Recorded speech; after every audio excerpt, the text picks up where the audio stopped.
everyone. Welcome back to our next breakout session. And the breakout session that you have attended is Discovering My Place at the Justice Table. And the presenter is going to be Dr. Christena Cleveland. And we already enjoyed what she had to say, so it's an extra added treat that we get to hear from her in a more relaxed setting. And you have opportunities also to ask questions. There'll be a time of Q&A at the very end, and then I'll probably ask Dr. Christena if she wants to take a pause maybe in between the workshop, just to see if there are any questions before she moves on. But before we get started, I'm going to pray, and then we'll just jump right into it. Let's pray.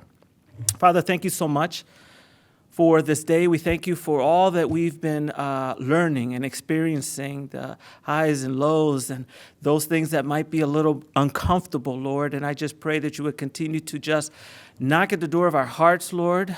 We invite you in, oh Holy Spirit. And I just pray that you would just continue to reveal the truth that you have for us through the delegates, through their questions and comments, and also through Dr. Cleveland as she presents today. Thank you for the time we've had so far, and thank you for blessing this time. In Jesus' name we pray. Amen. For those of you who were here for the keynote, I already gave quite an extensive description or bio of Dr. Cleveland, but just a little bit. Those of you who might have missed it is that Dr. Cleveland is a social psychologist. She's a public theologian, author, and activist, and she is the founder and director of the recently launched Center for Justice and Renewal. You can find that if you Google it. You'll get to see a lot of information that she has in there, just a wealth of knowledge there and resources that you can definitely look into. And Christena writes regularly, speaks widely, and consults with organizations. She has held faculty positions at several institutions, most recently at Duke University's Divinity School, and yeah, there's a lot more I can say, but you can look in your booklet. I want to give Dr. Cleveland and all of us, really, for a time of question and answer, as much time as we can have. And just again, we do have that chat box. I think if you look at your window there, you'll see, I think it's on the right-hand side. There's a chat box there where you can put your questions, you submit it, and then it comes into one of our Q&A technicians, and then I receive it, and then I can pass it on to Dr. Cleveland. So keep the questions coming, keep the comments coming. We might not hit all of them, probably we won't, but that doesn't mean that we won't revisit a lot of those questions later on and try to answer as many of those questions as we can. So let's just go right into it, and help me in welcoming our presenter for this workshop, Dr. Christena Cleveland. Hey everyone, welcome. It's an honor to be here and to have a little bit more time to interact and really dive into the nitty-gritty, some more details. I hope to give you some resources and tools to go take back to your communities. So I'm grateful to be here, and I'm especially looking forward to the Q&R time. And the way I'm thinking of structuring this is I'll share some of these tools for about the first hour or so, 45 minutes to an hour, and then we should have plenty of time for questions and response and comments and grievances and whatever comes up. I've been in academia for all of my career up until recently, so I can handle discourse. I want to start us again with a prayer, another prayer from Pixie Lighthorse. If you were at the keynote session earlier today, you know that I read a prayer for honoring, which one did I read? I'm already forgetting. I think it was honoring honesty. This is a prayer for honoring respect. And so let's just take a deep breath, settle in for this 2 or 3 minutes of just liturgy, just to ground us in our bodies and ground us in our spirits as we move into this space. A prayer for honoring respect by Pixie Lighthorse. Thank you for this day of reverent growth. We are seeking new ways to respect ourselves, you, the earth, and our dear ones. We're asking for help to know what we value and to treat it right. We're asking for solid support in building our vocabulary, and increasing our range to address all that we cherish. As we take inventory of those we admire, teach us to see ourselves as worthy of high regard. Drive us to notice where we can develop keen listening and speak to our people with great care and consideration. Help us speak with sacredness on our minds. When we don't agree with what is being said, turn up our ability for high-frequency communication and awareness to the level we would most love to receive when we are in the same position. Coat our larynx in the language of conserving and protecting what is truly precious. Do not discover us traveling well-worn paths of resentment. Cultivate in us a terminology of sticking to the point, and help us to see verbal violations as utterly dysfunctional. Help us receive the sentiment behind the words, because few will be able to say it like we want to hear it. Build in us tolerance for those we adore, to tap into the sweetness they attempt to convey. Protect them from our haphazard accusations of crimes they didn't commit. Help us to remember why we love them and why we are in relationship. Reform our bonds and raise our level of integrity. Remind us to offer confidentiality when called for and to hold the intimacies of our beloveds with trust. We love this world and all natural things in it.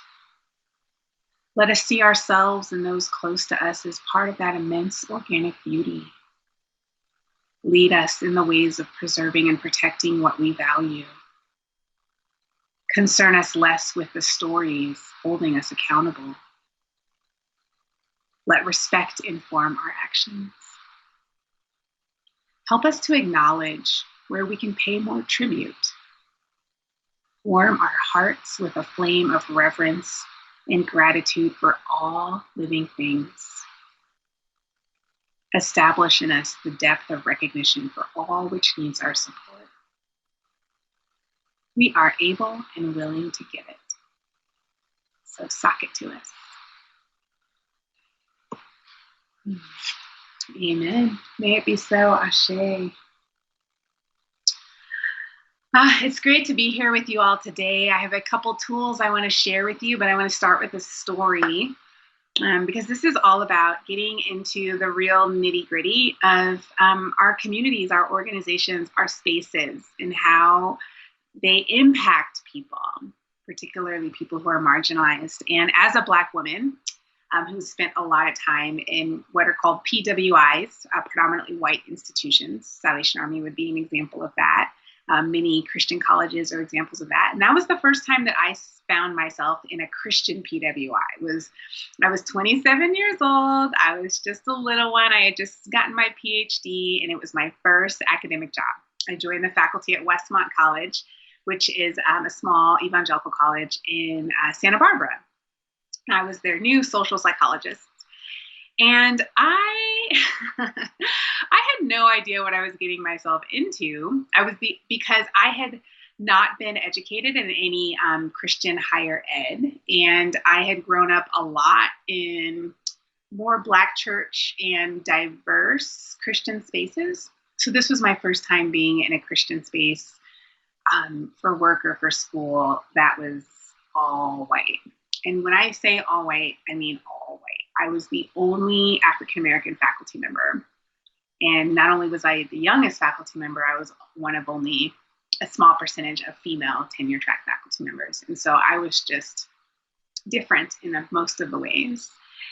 And I remember walking around and people being really explicitly nice to me, but feeling very alone, feeling isolated, feeling marginalized, feeling like there was something wrong with the way that I was perceiving things. And later on, I read a quote, if you can put up the first slide, from Miroslav Volf. He is a theologian and a reconciliation scholar. And the first slide has this idea of psychological homelessness. And that is feeling out of place on the edge of the circle, disconnected from the life-giving heartbeat of the community. Can you go ahead and put that up? Thank you. Feeling out of place on the edge of the circle, disconnected from the life-giving heartbeat of the community. Now, I was a professor there, so I was technically part of the community. I got a paycheck, wasn't a big one, but I got a paycheck. I taught classes. I attended faculty meetings. I was on committees. But I experienced this psychological homelessness. Let me give you an example of how I felt out of place and on the edge of the circle, disconnected. My first fall there, a big chunk of the school got burned down during a fire. The East California fires are a thing. And so my office burned down, my lab burned down, several other buildings on campus burned down, about 20 of the faculty homes burned down because there's a faculty neighborhood right adjacent to campus.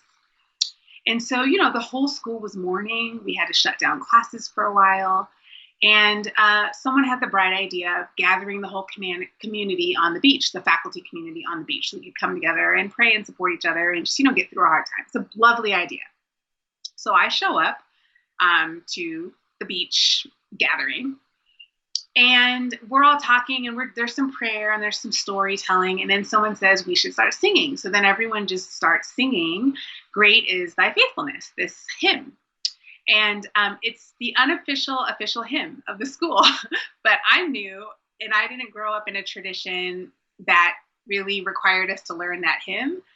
And so I can sort of fake the first stanza, but apparently there are like 9 stanzas.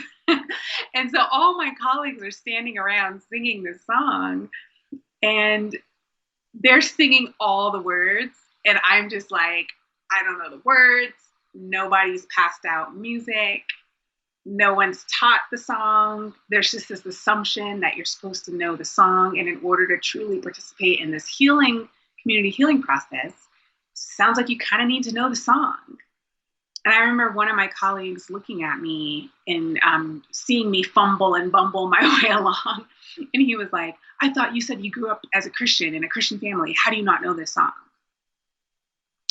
And I just looked at him and said, "I know a lot of Negro spirituals that you don't know. That doesn't make me more of a Christian than you, but it was those types of experiences, those types of comments. Again, that normalization of whiteness that we talked about earlier in my keynote, this assumption that this is the normal way to do things. This is how it should be done. And if you want to be a part of us, you have to become like us. That's the invitation.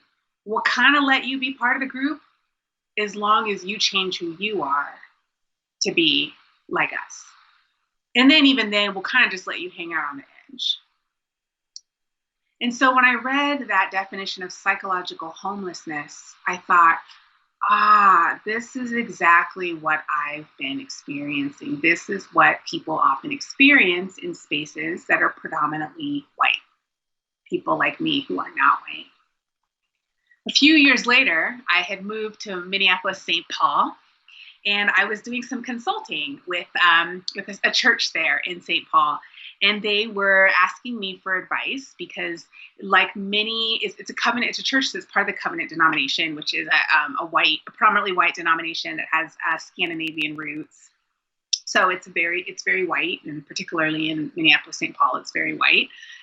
And so this was a church that was like many urban churches, a white aging congregation in a community that used to be white, but because of white flight in the 70s and 80s is now a predominantly Black and brown community. So these, you have all these aging white folks driving in from the suburbs to attend this church. Meanwhile, the church is situated in a community full of people that are not white.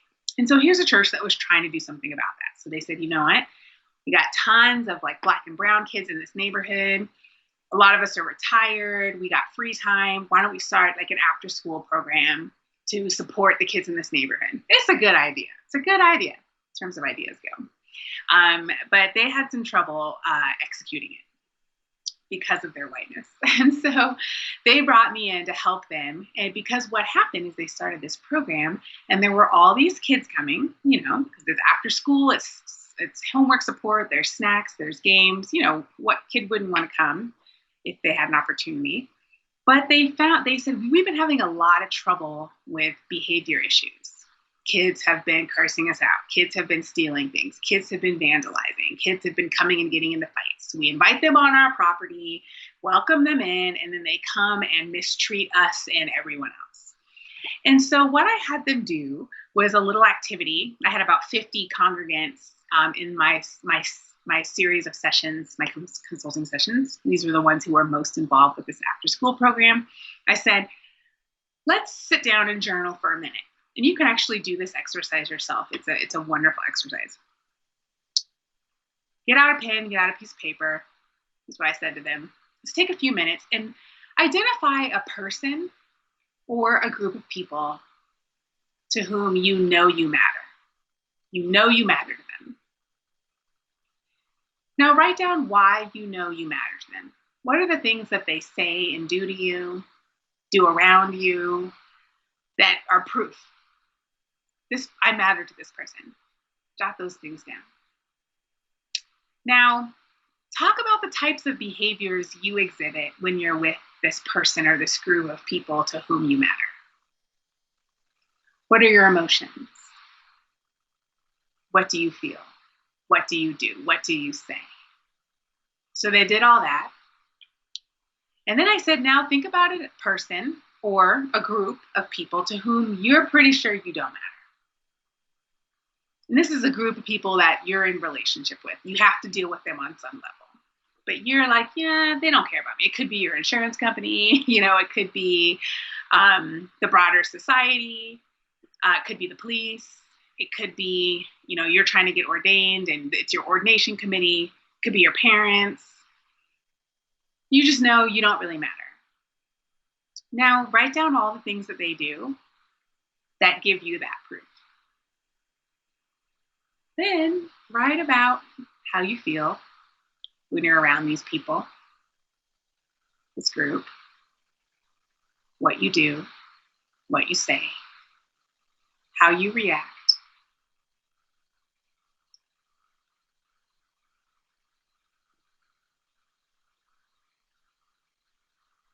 How are you different when you're around people with whom you matter versus people to whom you don't matter?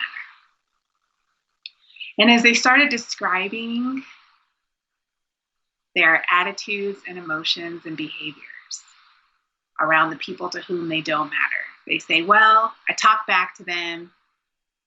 I come to the relationship with animosity and defensive. I don't want to listen. I've actually done things to harm them. Intentionally done things to harm them. I have cursed people out. I have been very difficult in that space because I felt unsafe. And so when they said, hey, can you do this? I'd say, no, I can't. I'm not going to accommodate your needs.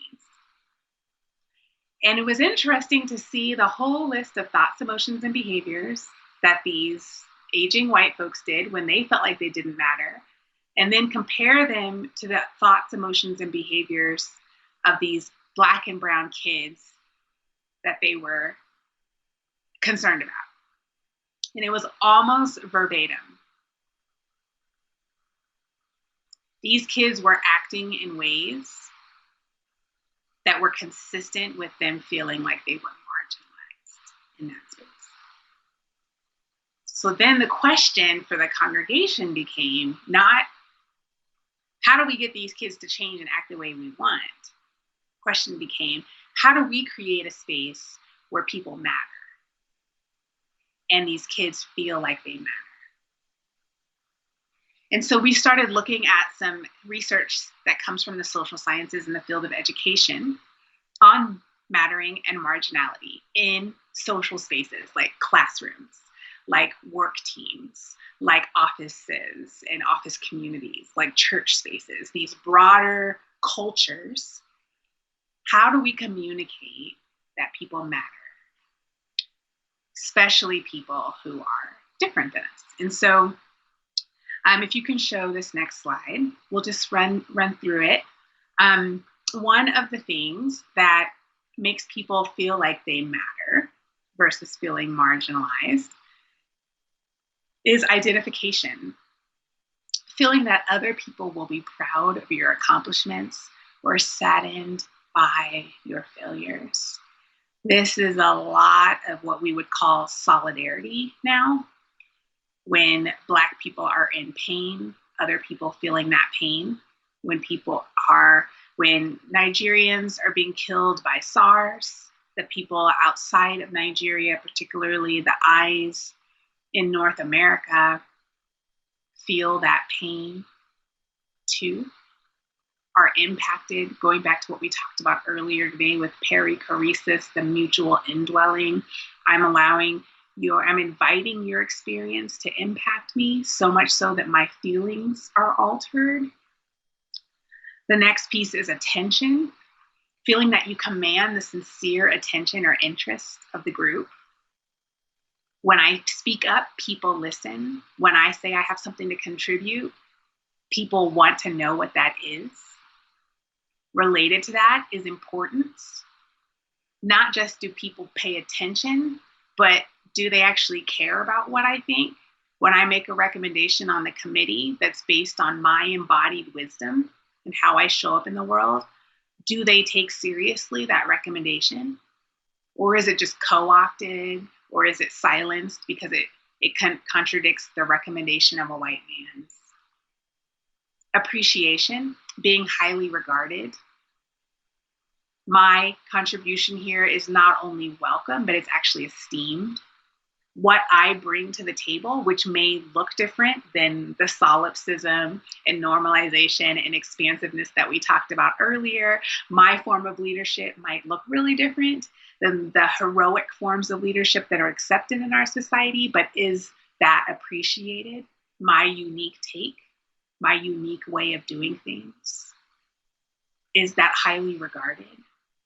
And then dependence, feeling integrated into the community, so much so that if you left, the community would feel it. I can tell you, as a Black woman who has worked in a lot of white spaces, I have never felt like there was dependence on me. My experience has always been, I come, I play a role, and if I move on, they replace me with another Black woman. It's just a cycle. Whoever's going to play this role, it doesn't matter who you are, people just get cycled in and out because we're not actually integrated. We're just tokenized. And it doesn't really matter which one of us is playing that role because the organization doesn't depend on us. And so we can take research like this and apply this to our communities and look to see who experiences identification, attention, importance, appreciation, independence, and who doesn't. And that starts to reveal who matters and who's marginalized. So this goes beyond what we were talking about this morning, which is like these broader ideas of whiteness, white Jesus, white supremacy, perceptions and biases. And it gets at the heart of who matters right here, who's at the decision-making tables, whose perspective is valuable, whose leadership role is valuable. We're gonna go deeper on this though. This is again just setting us up for the real model that I want us to talk about. So as we go back to this idea of psychological homelessness, which I think it just maps on really well to mattering and marginality, right? If you're marginalized, you're basically experiencing this psychological homelessness. If you don't feel like people identify with you, you have the command and the attention of the group, that you're important, that you're appreciated, that you're depended upon. Those are all things that contribute to psychological homelessness. So I call those antecedents to psychological homelessness. This is what sets us up for psychological homelessness. Some things that sort of perpetuate it, that keep it going, that are common in organizations that I've studied is one, there's some very explicit individual actions that people make, like my experience at Westmont College, where all these faculty members were like, welcome, we're so glad you're here. It's nice to have you. I hope you feel like you can reach out to me if you have any questions. And so everyone's kind of explicitly friendly, but then there are these implicit collective actions, like we're all just going to be on the beach singing Great is Thy Faithfulness, all 11 stanzas of it. And we're actually going to not only not orient you to it, but we're also going to be kind of suspicious of you when you don't know how to just fall into line. And I wish I could say that I've only been on the receiving end of this, but I've actually been a perpetrator of these psychological homelessness. Because here's the thing that's really interesting about this work. It's easy for us to look at some of the things I talked about earlier today in my keynote as these like big, grand, sweeping injustices, inequities along race, and think, oh my gosh, what could I possibly do? You know, I'm not on the Supreme Court. You know, I'm not the commissioner of the police. Like, how do I fix some of these things? But what's fascinating and to me inspires hope, and this is what we're going to focus on this afternoon in this session, is that we all have influence in our space. It could be the influence in our home with our roommates or our biological family. It could be the influence on our neighborhood association. It could be the influence on our work team. It could be the influence we have in a church community, whether it's even just a small group Bible study or a small Friday morning prayer group. These are all spaces that have systems that say that some people matter and other people don't, even if those aren't explicit. And this happened to me too. I was a professor for 11 years before I moved into a space where I do a lot more freelance work. And a few years ago, before I was at Duke, I taught at St. Catherine University. And one of the things that's interesting about St. Kate's, which is in Minneapolis, St. Paul, is that the vast majority of the students are non-traditional college students. And I'd never worked with that population before. Usually my students are like 19 years old. But St. Kate's is amazing because it has a lot of generational diversity amongst the student body. And so my first year there, after teaching at schools that have traditional populations, I was at St. Kate's in that first year in my intro to psychology class. I had students ranging from age 15 all the way to 67 because there's just that much diversity at St. Kate's in terms of age. And everyone's female identified or non-gender conforming or non-gender binary, but everyone was different ages in my class. Now, I did exactly what my colleagues at Westmont did. I went up to, there were 3 older women in the class who were all grandmothers. And I went up to them separately and I said to all of them, oh my gosh, I am so glad you were here. Welcome, welcome. I can't wait to hear your perspective. I can't wait to have you in our class discussions. I love that you're here. If there's anything I can do to support you, let me know. Like, I'm just so glad you're here. Welcome, welcome, welcome. I rolled out the individual explicit actions. And then what I did is I taught my intro to psychology class exactly the way I have always taught it, which is geared towards 19-year-olds. So all the research examples are based on studies populated by 19-year-olds. When we were talking about development, we spent a lot of time on the teenage and early adult years.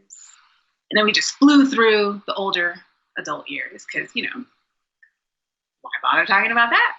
I'm teaching 19-year-olds. All of our games and activities were geared around independence and budgeting and how to grow into your own self. I was sharing all these video clips from The Office, which is a TV show that younger people love. I was telling jokes that millennials would love. And halfway through the semester, all of the older women, the 3 grandmothers who were students, came up to me separately and said, Dr. Cleveland, you told me I was welcome, but I don't feel welcome here. You tell jokes and everybody laughs, but I don't understand the joke. We never talk about what it's like to grieve the death of your friends. We talked about grief, but we didn't talk about grief that matters to me. I have friends that are dying. I have parents that are dying. We don't talk about that when we talk about emotion. None of the research studies have populations of people my age. And you keep showing these clips from The Office and everybody's laughing, and that Michael guy, I don't understand him. He is not funny. I just don't get it. And I feel left out. And I just remember my heart sinking and my gut is like a punch to my gut. And I was just like, oh my gosh. I told them they were welcome, and then I showed them that they weren't. My explicit individual action was welcome. The collective group action was to create an environment over which I presided as the professor that showed them that they weren't welcome.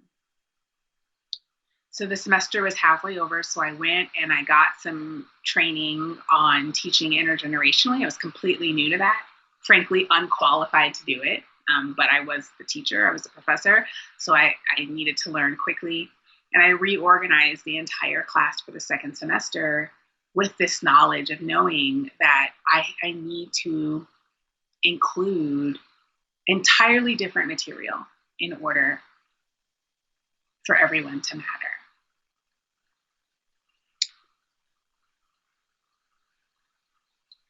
I'm going to move along, and we can circle back to multicultural hospitality versus multicultural collaboration. And I'm going to move on to differences in privilege and power just for the sake of time, and we can always circle back if we have time.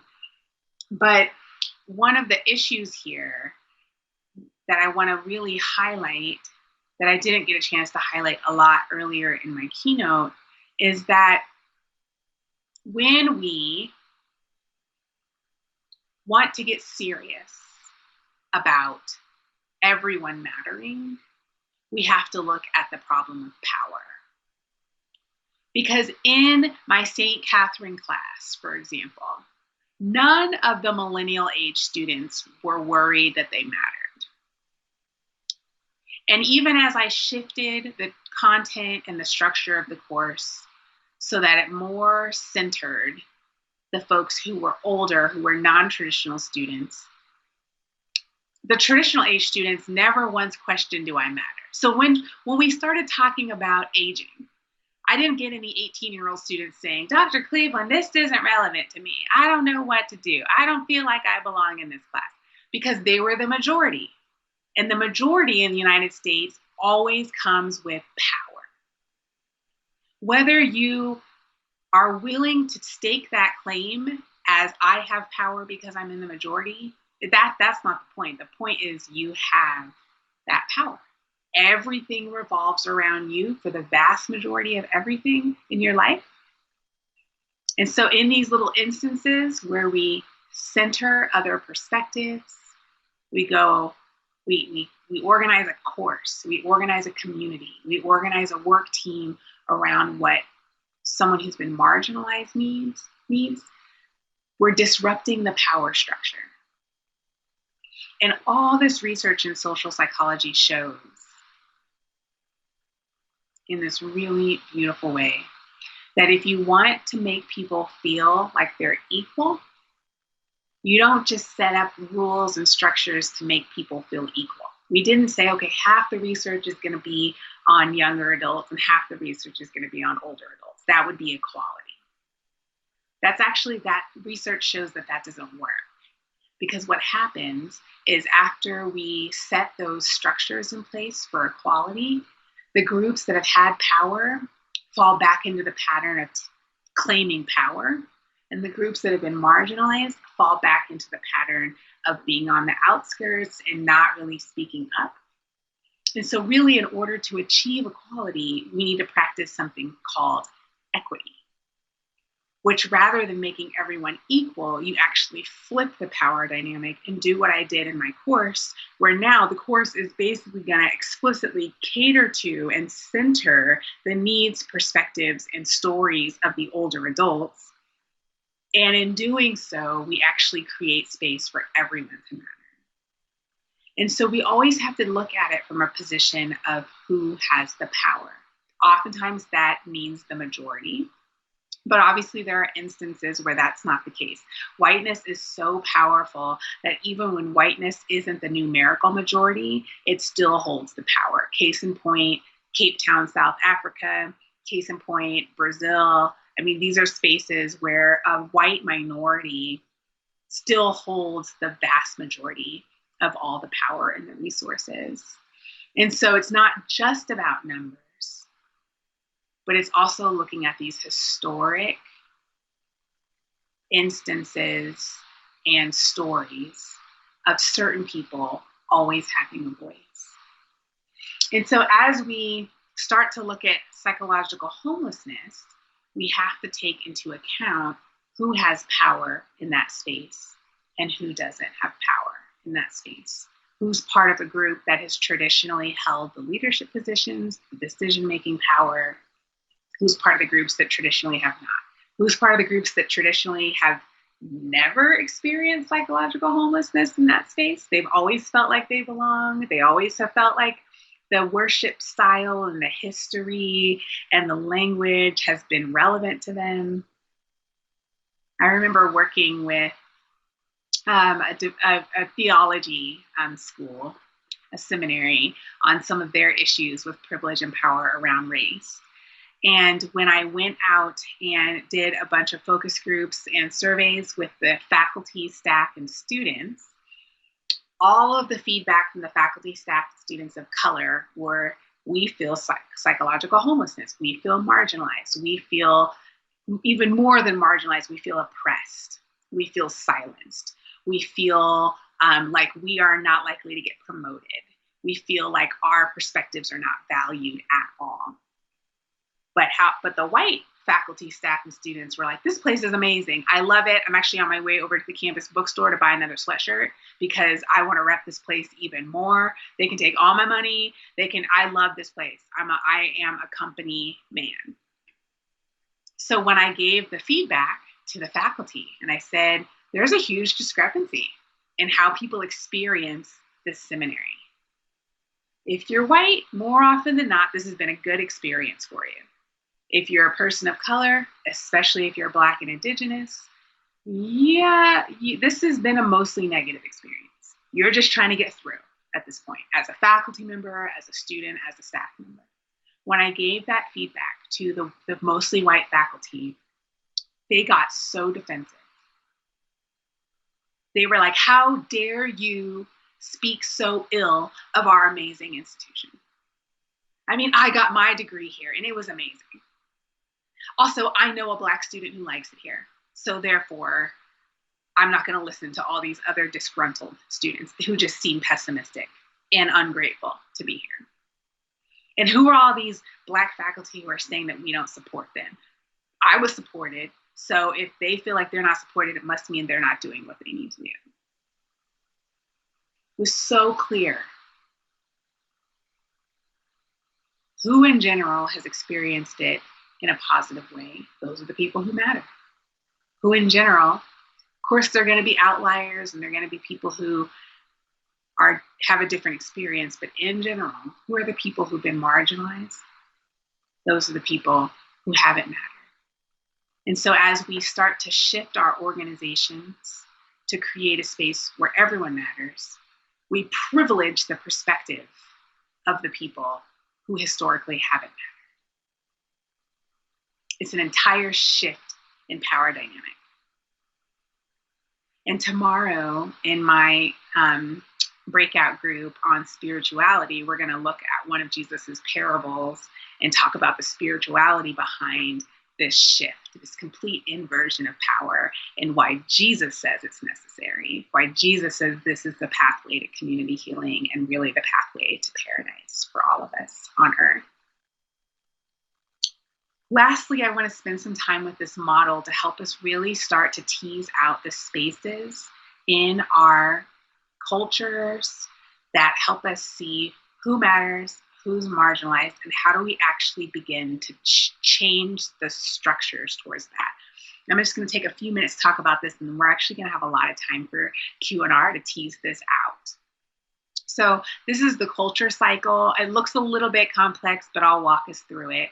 Hazel Marcus is a really, really well-known social and cultural psychologist who has been studying this for her entire career, and she's late in her career now, so she's kind of like a wise owl of a social and cultural psychologist.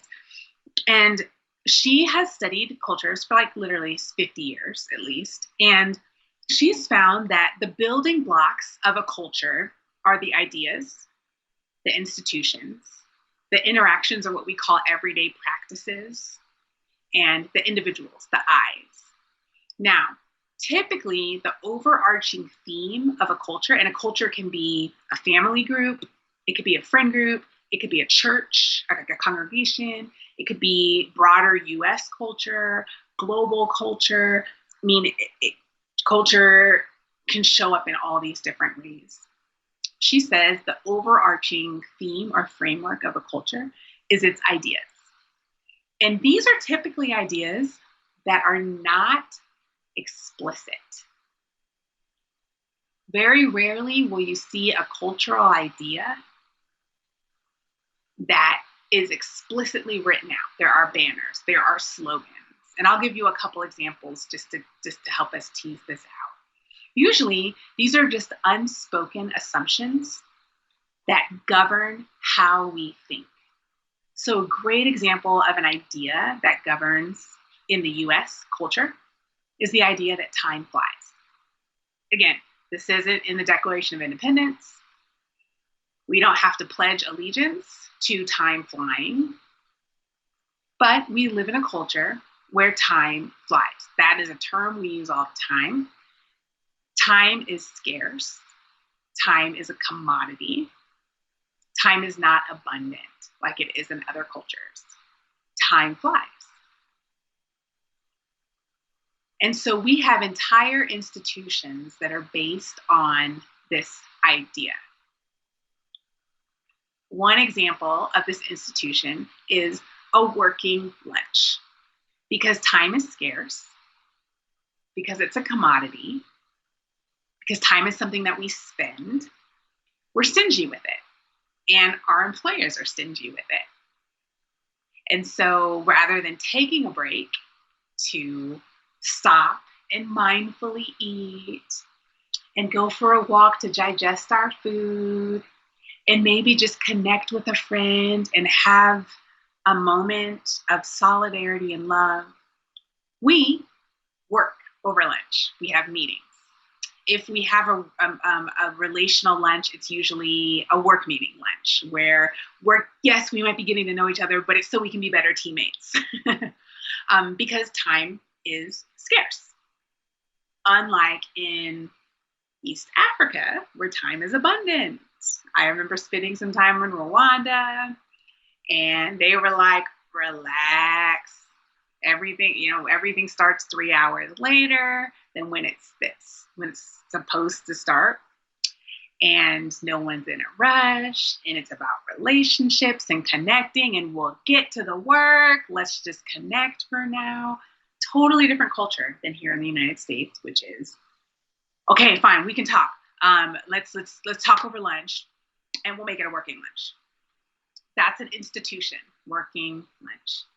In the United States, researchers have found that because of this idea of time flies, family dinner is much shorter in the US than it is in Latin America. Because time flies. We don't have time to sit down and eat. We're just going to go. Got to go to soccer. Got to go to church. Got to do all the things. It also impacts our everyday interactions. And it impacts the type of relationships that we form. We tend to have transactional relationships. We tend to have relationships where we don't actually spend a lot of time together. Because again, time flies, time is scarce. And so compared to more collectivistic societies, our friendships, we tend to spend less time on our friendships. And then that shapes us, the I's. We're always rushing. We feel guilty if we're late to a meeting. That's cultural. Because this idea of time flies. We come and we apologize for being late. We blame ourselves because we're overworked and we're overtired. We think it has something to do with us, when really we're just in this culture of this idea, this nebulous idea that no one ever really explicitly talks about, that time flies. So how can we start to look at this culture cycle in a way that helps us understand who matters and who's marginalized? Because in this culture, just based on the concept of time flies, which isn't explicitly about justice or race, you can still start to see, well, who's going to thrive in this culture versus who's going to be marginalized in this culture. If you're an individual who is very transactional, is disconnected from your relational needs, and so you don't actually need to be heard, to have time with people. If you're very capitalistic, then you're going to be much more likely to thrive in this culture. But research on immigrants from collectivistic cultures who have come to the United States shows that people who have not been shaped in this way for very transactional friendships actually come here and feel extremely alienated because they don't know how to make sense of putting together a business deal without spending hours over tea with somebody. They don't know how to ask for a donor for money, as many Christian organizations require their staff to do. They don't know how to ask a donor for money if they don't already know that donor and they haven't developed a long friendship with them. That's culturally, they don't have the cultural tools to do that, and it feels, frankly, yucky to do that. And so even with something like time flies, we can start to see, okay, there's a type of person who's going to thrive in this, and there's a type of person who's really going to be marginalized and injured in a space like this. Well, what if we look at something more specifically about race? Hold on a second.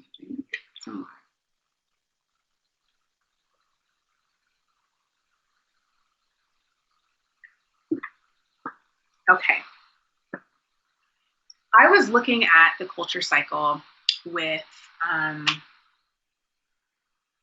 a large Christian organization, and I was meeting with all of their senior leadership team. So the senior managers and vice president and senior vice president level. So there wasn't anybody in the room. This is an organization that has thousands of staff people here in the United States.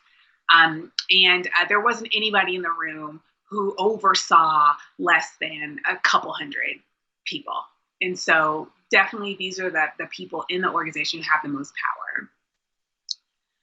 And everyone in the room was white and male, except for one guy. There was one black male guy, but everybody was white and male except for this one guy, and everyone was male.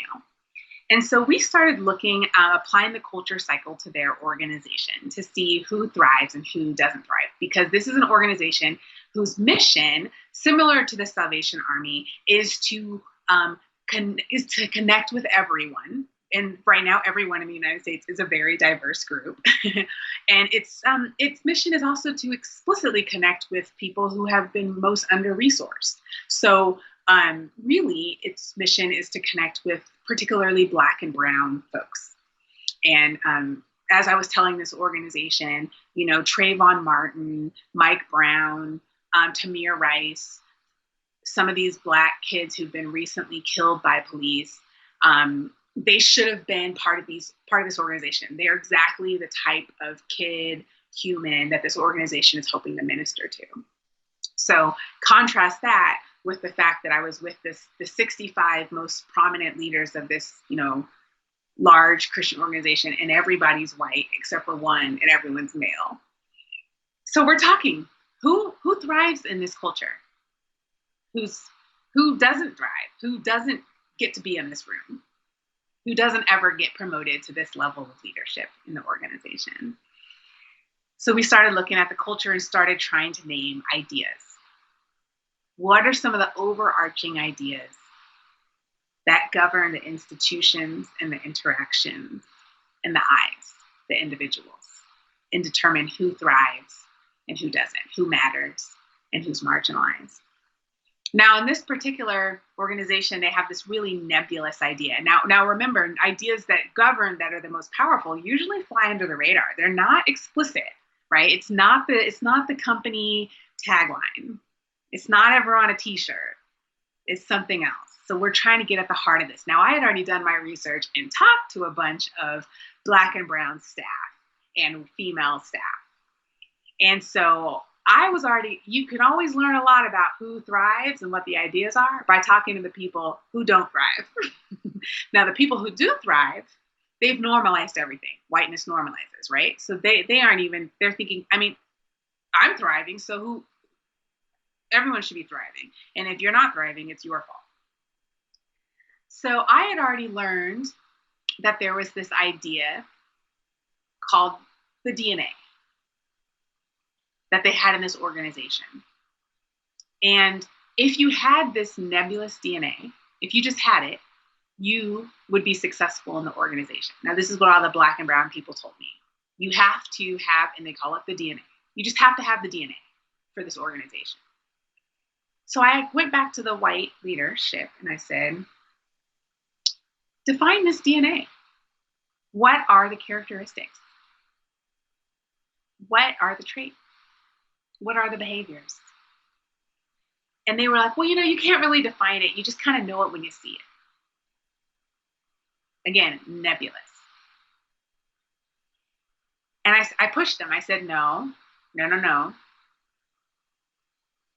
The people who have this DNA are more valued, are more connected to the heartbeat of the community, more likely to get promoted, more likely to be seen as having leadership potential, more likely to be invested in. Who are these people? Describe this person.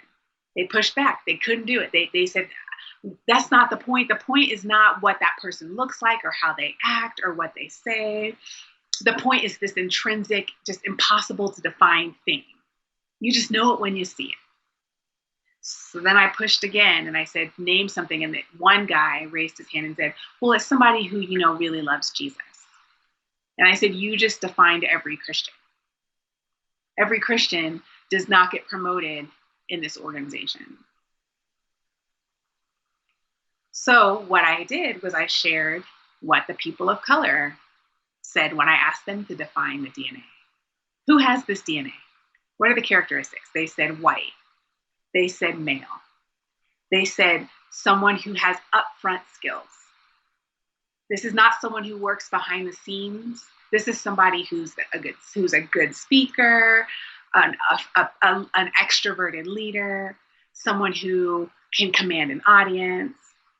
This is somebody who's just as comfortable on the golf course asking a donor for $1 million as they are comfortable in an urban setting with a bunch of Black and brown immigrant kids. In both spaces, they feel like they can just walk right in like they own the place. That is literally the definition of ontological expansiveness that we talked about earlier in my keynote. I can go on the golf course and feel comfortable with a donor who's a millionaire, and then I can walk into an urban neighborhood and feel just as comfortable there and walk in like I own the place. That is literally whiteness. That's part of the DNA. Someone who can fundraise a lot of money, which also has to be white and male because those are the communities that they're connected to who have money to give. And they named a few other things. So the people of color were easily able to name this overarching nebulous idea of this DNA. Now, how does that shape the institution? The entire fundraising mechanism of this organization is based on individual fundraising. And so if you have that DNA, you're going to be able to go out and fundraise. You've got that. You show up in the white male body. You've got the middle-class family that can support you. You've got access to white suburban churches who have missions budgets that are huge. You can go out and be on that golf field course. See, I don't even know.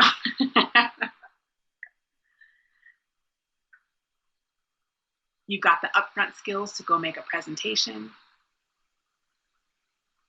So the entire institution of how the money works in that organization supports this idea of DNA, which all these people at the top could not even name.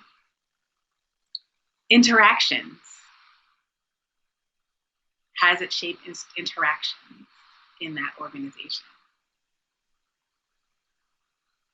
A lot of transactional interactions. Because people who have this DNA tend to be executive leaders who are moving on to the next goal.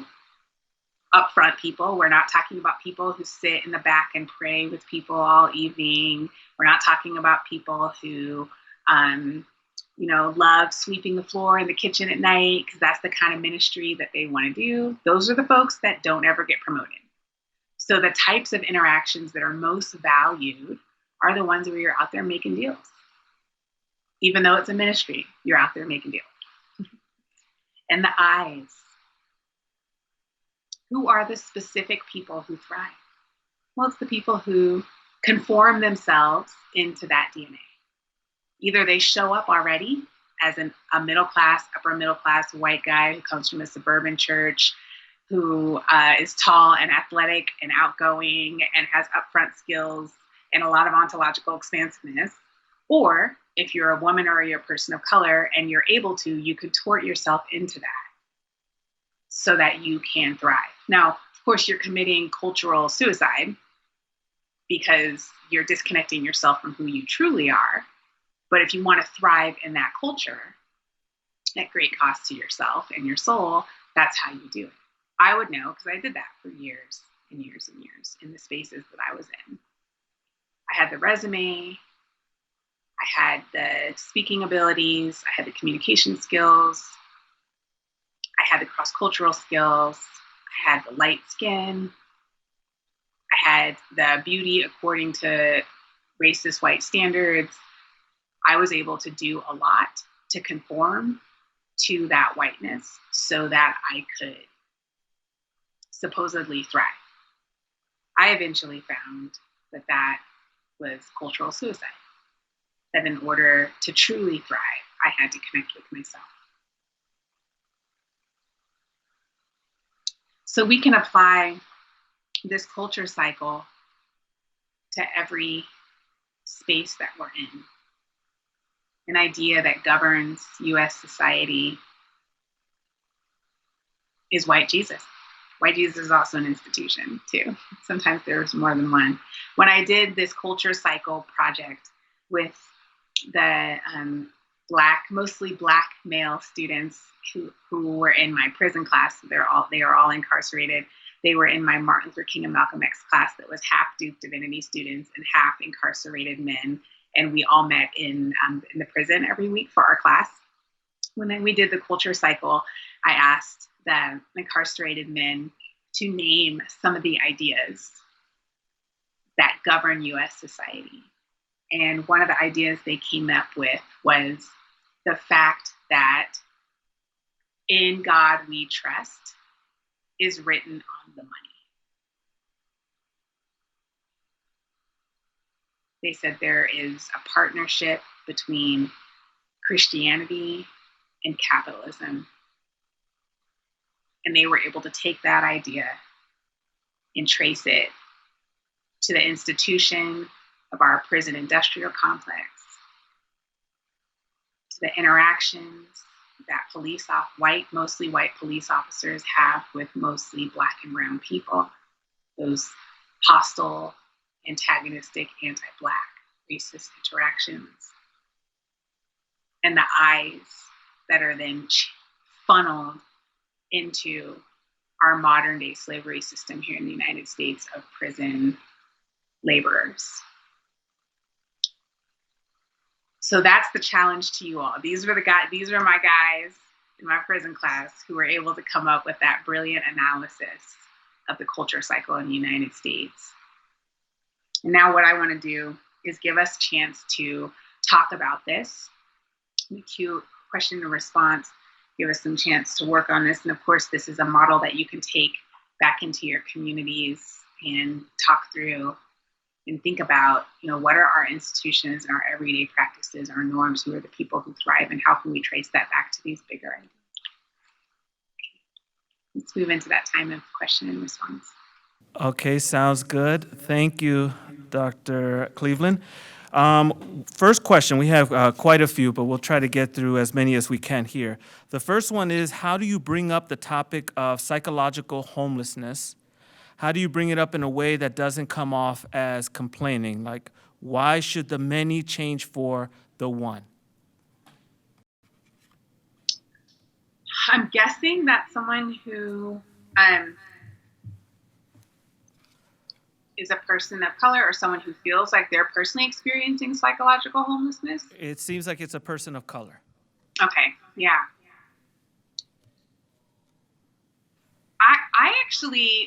I think that's a really interesting question, and it says a lot about power structures in an organization, that the person who's actually in pain has to be really thoughtful about walking on eggshells, not to offend the people who have power. That says everything about the way power works in our organizations. And my response would actually be, it's not your responsibility to speak up about your psychological homelessness. If you are someone who's experiencing psychological homelessness, my recommendation is to find sanctuary for yourself. And that might be outside of the organization. Create some space so that you can get what you need. And then I would say the folks who are responsible for bringing that up are the people who are not experiencing it. That's the work of advocacy. That's the work of folks who are white, really. Yeah.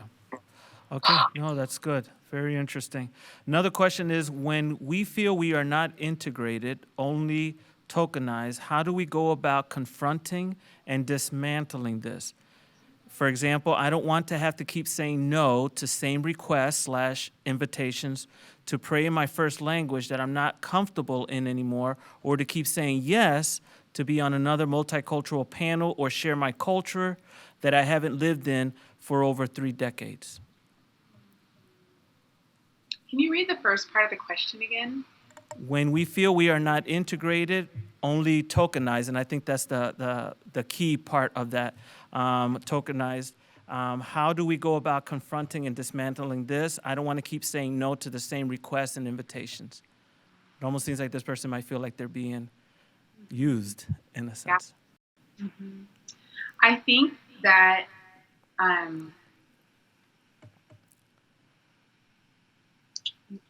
justice work cannot involve our exploitation. I know for a long time I thought, well, if I just allow them to tokenize me in this way, then I'll be able to get in there and say my piece, and then hopefully justice will be done. But it's not possible for justice to be done if me, the Black woman, is being exploited. And so I think that in that situation, that the response would be no. And it's hard when you have to keep saying it over and over again. But there's no, I think there has to be a, for me, it's been identifying where I am on my justice journey and where an organization is on its justice journey, and whether we can actually be partners at this time. And so if an organization is only interested in exploiting and tokenizing me, then I can't do the work of justice in that space. I can't. Someone else might be able to. Yeah. But I think the hardest part of reconciliation work is knowing when to walk away and trusting that God will move in, that trusting that our dignity, that my dignity is just as important as anybody else's dignity. And that, so I know when I was younger, I used to believe, oh, reconcilers are bridge builders and bridges get stepped on, which is actually just a really colonialistic and white supremacist way of thinking about reconciliation, that I need to be stepped on in order for justice to happen. And so I've learned I actually can walk away from this situation, because the only reason why I'm still here is because I think if I don't fix it, no one will, which is like a very agnostic way of thinking about life. And I'm not agnostic. I actually believe in God. And so I just realized I have to choose me. And that is the justice. That is the dismantling. Choosing me. Good. Thank you. Another question is, it's a little long because it has some comment to that, but it says a lot of times when it comes to the topic of putting our BIPOC brothers and sisters in positions of leadership, the argument comes up that we should be putting people in positions for which they are gifted. While I agree that we should put people in positions for which they are gifted, I feel like this is often a veiled attempt to justify white people getting the majority of leadership positions.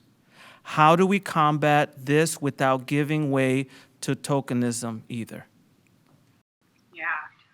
Yeah. I mean, I think the question of, I think that is that's a very lightly veiled attempt at maintaining power.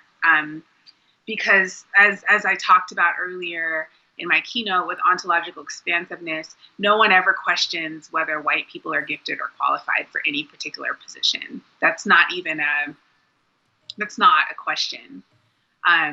And oftentimes people of color have to prove their expertise. And actually there's research that shows that white men are hired and promoted based on their potential. And people of color and women are hired and promoted based on their proven track record.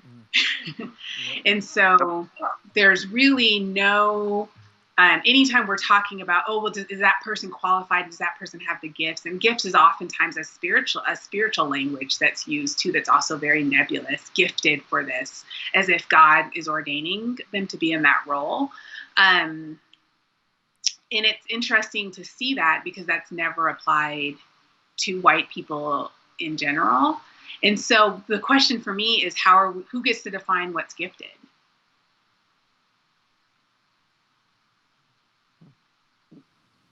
Yeah. So I guess I would just agree with the statement. Yes, it is. It's another way to maintain the power structure. And I think it's not tokenism if tokenism implies minority influence. There's only one, but it's not tokenism if there's an entire regime change in leadership, which sounds extreme, but Jesus was a revolutionary. Yeah.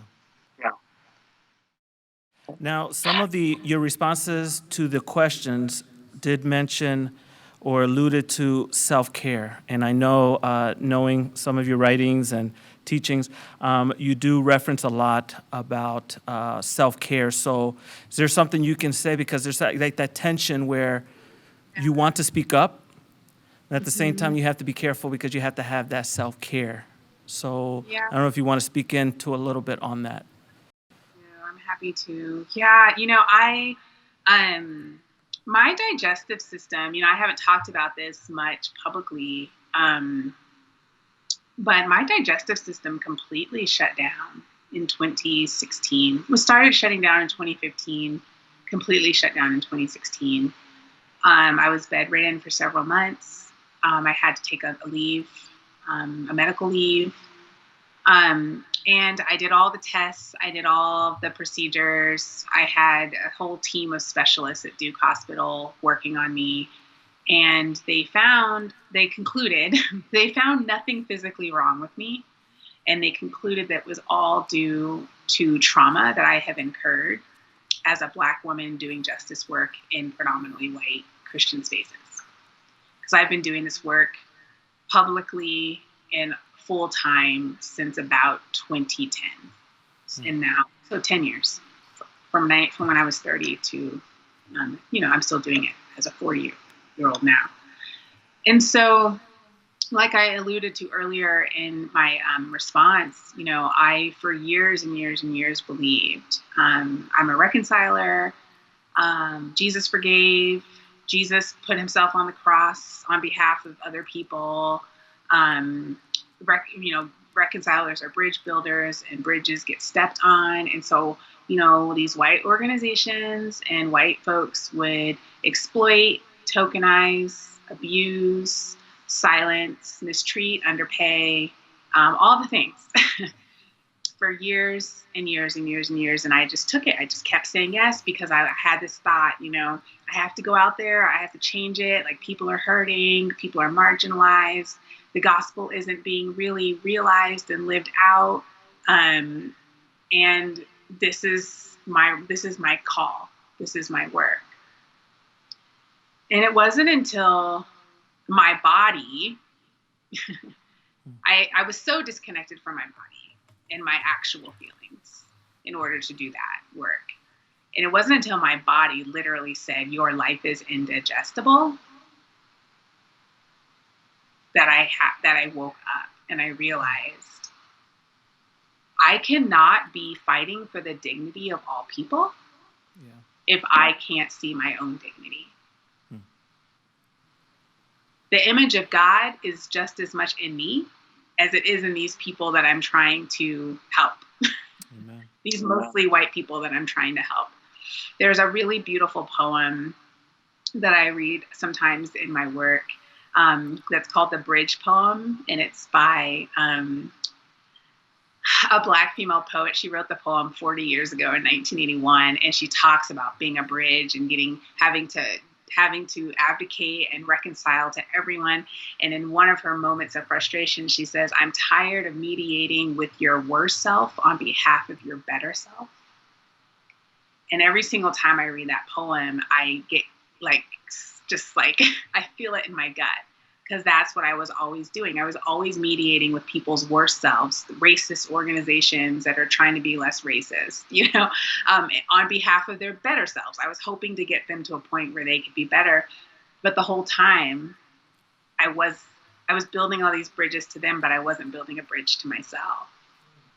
Yeah. And so when I heard the question that came up of, how do I convince these people to stop making me feel psychologically homeless? That's a hard question for me to hear, because I felt that way myself. How do I take an organization that is hostile to me and teach them how to love me? And I have to ask myself, why am I so invested in teaching these people who have consistently not done any of their work to learn how to love me? Why am I still here trying to help them love me? Why don't I? We all have pragmatic reasons why we stay in organizations. So I'm not necessarily saying everybody quit.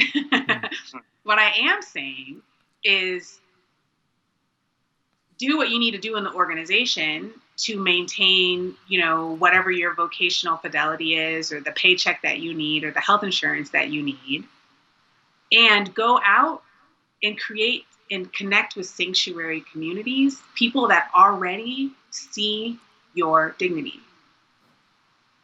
Because of white Jesus, I would say the vast majority of white Christianity, white Christians, white Christian organizations, it is theologically impossible for them to see the image of God in me.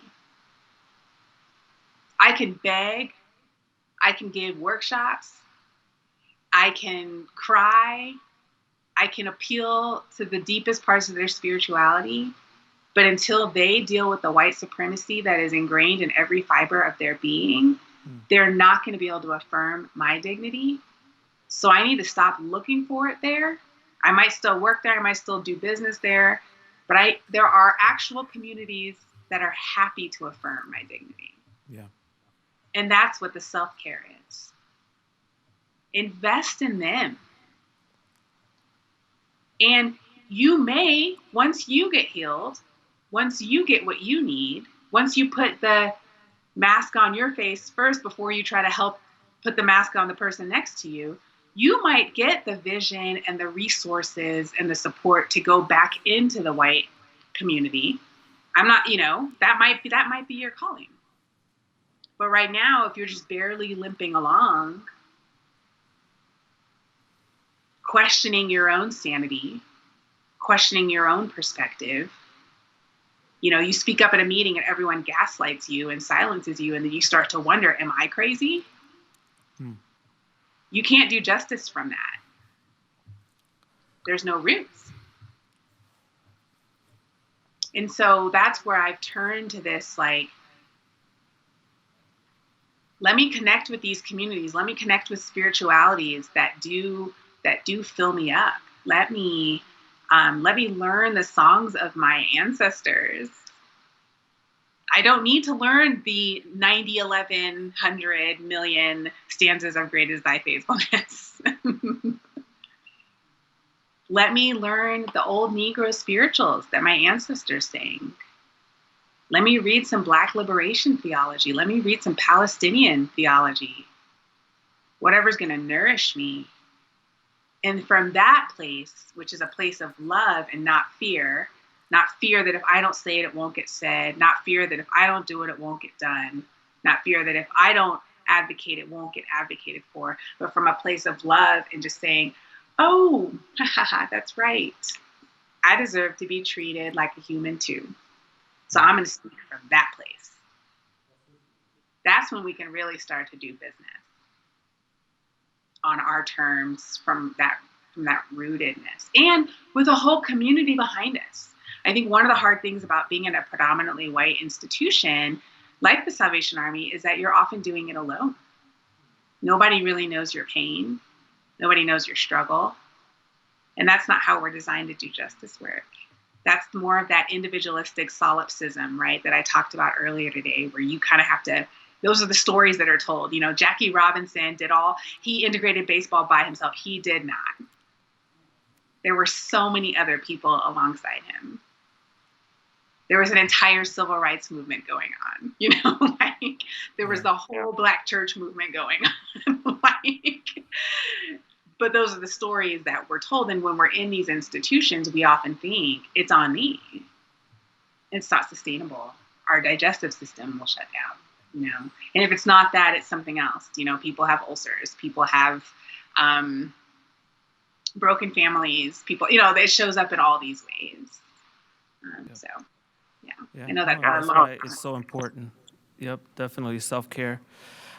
Those of you who might be trying to figure out or where to find the Bridge poem, it's called The Bridge Poem, and it's by Donna Kate Rushin, Rushin. I just Googled it, and it just popped up pretty quick, and it's a great, great poem.